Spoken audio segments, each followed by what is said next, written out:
Been a pleasure throughout this season to welcome in Bill Barnwell, his column on Mondays, ESPN.com, always must read. And I want to just get your first thoughts, Super Bowl 58. We've got our matchup, and we've got a Purdy Spagnuolo matchup. We saw what Spagnuolo did against the presumptive MVP on Sunday, and it was virtuoso stuff. What comes to mind when you're thinking about what he likes to do, Spagnuolo, against Purdy? Scott, he loves to blitz opposing quarterbacks, especially younger quarterbacks who have struggled against the blitz in their careers. Doesn't mean a seven-man rush. Could mean, bringing a fifth guy and dropping somebody out. It could be something exotic, but he has a full menu of rushes. But Brock Purdy, the one thing he's really done well this year is take advantage of the blitz. He's averaged more than 10 yards per attempt against the blitz this year. Best mark in football by nearly 2 yards. And of course, Spagnuolo's going to have his moments, but can Brock Purdy find open receivers, and can those guys make the Chiefs pay after the catch? It's going to be one of the big stories when we get to Las Vegas in a couple of weeks. Travis Kelce, from the very first drive, that key fourth down conversion, who does Mahomes hit? He hits Kelce.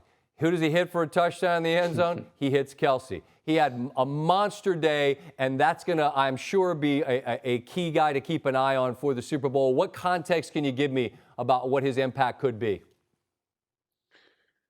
He has such a fun matchup here. Good on good. Maybe the best tight end in football history in Travis Kelce versus, to me, the best coverage linebacker in football in Fred Warner of the 49ers. The Niners, they take away the middle of the field with those linebackers, but we have seen some tight ends have success against them. Go to the game today. Sam Laporta had 97 receiving yards against Fred Warner and those great Niners linebackers. And Travis Kelce, I think some of us were counting him out after the second half of the year. He goes over 100 yards today, 3 touchdowns in his past 2 games. He's still the focal point of this Chiefs offense. So the Niners are going to have to adapt to all the things Andy Reid does to get Travis Kelce open over the middle of the field. I'm sure that when the Niners defense puts on the tape of these last 2 games with Green Bay and Detroit, they got a lot that they're going to see that they got to tighten up. They got 2 weeks to figure it out.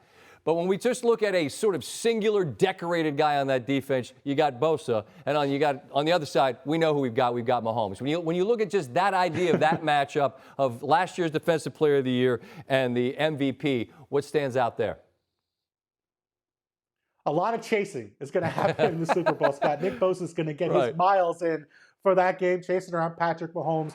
And we saw the last time these two teams played. The Niners slowed down the Chiefs for 3 quarters, but when that pass rush tired in the 4th quarter, Patrick Mahomes got going.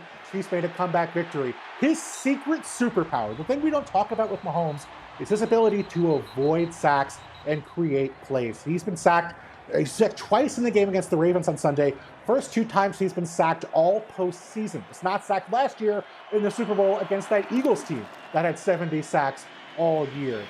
His ability to stay upright, and if it's not going to be a completion, at least be incompletion for no gain, as opposed to a sack that puts them in 3rd and long, that could be the difference on a couple key drives in the Super Bowl. So Bosa is going to have to make plays one-on-one.